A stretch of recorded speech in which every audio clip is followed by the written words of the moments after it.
সালাম আলাইকুম। আজকে আমি জিলহজ মাসের ১ তারিখ যে আমলগুলো আমরা শুরু করছি, আমলগুলো বলছিলাম যে আজকে থেকে ১০ দিন আমরা আমাদের নখ, চুল এবং অন্যান্য পশমগুলা কাটবো না আনটিল আনলেস আমাদের ঈদুল আজহার দিন, সেই দিন পর্যন্ত।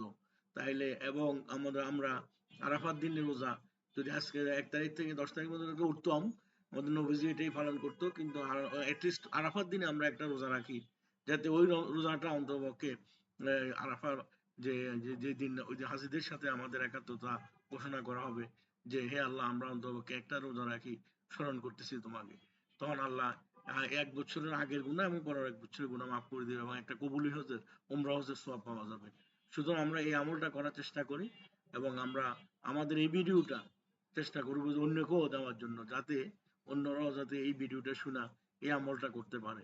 এটা জিলহজ মাস খুবই গুরুত্বপূর্ণ মাস এবং এটা আমাদের মধ্যে আরবি মাসের মধ্যে এটা শ্রেষ্ঠ মাস। যেমন আমাদের দিনের মধ্যে সপ্তাহের শ্রেষ্ঠ দিন হলো শুক্রবার, জুমার দিন। আর বছরের আরবি মাসের মধ্যে শ্রেষ্ঠ মাস হলো জিলহজ মাস। জিলহজ মাসের সর্বশ্রেষ্ঠ ১০ দিন হলো এই আরাফাত ১০ দিন। আমলটা হলো উত্তম। তার মধ্যে আরাফাত দিনটা হলো আমাদের রোজা। তো আমরা ১০ দিন রাখতে পারি অথবা আরাফাত দিন রোজা রাখতে পারি, যাতে আল্লাহ আমাদেরকে আমাদের হাজীদের সাথে আমরা একত্রতা ঘোষণা করতে পারি।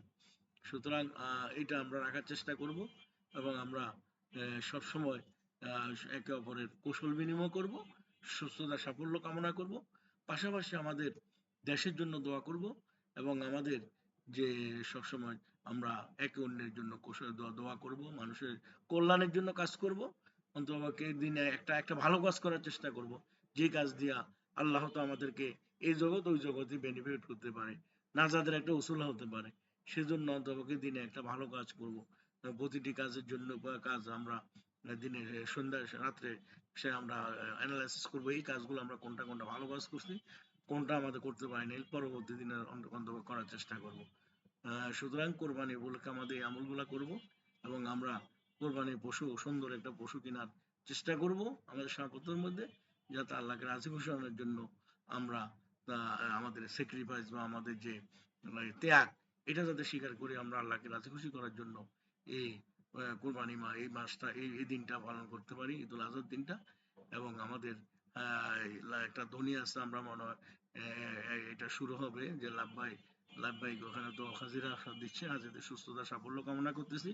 ওনারা যাতে সুস্থভাবে প্রত্যেকটা দেশে যার যার গন্তব্যস্থলে হজ পালন করে যাতে পৌঁছতে পারে, সে দোয়াই করতেছি। আমরা যাতে আমাদের বাংলাদেশ হাজিরা সবাই সুস্থ সুন্দরভাবে হজ করে শেষ করে আমাদের বাংলাদেশে গন্তব্যস্থলে পৌঁছতে পারতে, যার যার গন্তব্যস্থলে, সে দোয়াই করতেছি। পাশাপাশি এই আরাফাত দিনে রমজানের আশা করি রোজা রাখার আশা করতেছি সবার জন্য, সব মুসলিম উম্মার জন্য। এবং সবাই সবার জন্য দোয়া করবেন, আমরা ভালো থাকবেন, সুস্থ থাকবেন, এই দোয়াই কামনা করি। পাশাপাশি আমরা আমরা একে অপরের জন্য দোয়া করব ইনশাল্লাহ। আর আমাদের সবাই সুস্থতা সাফল্য কামনা করে আমরা শেষ করছি। আল্লাহ হাফেজ। আসসালামু আলাইকুম ওয়া রাহমাতুল্লাহ।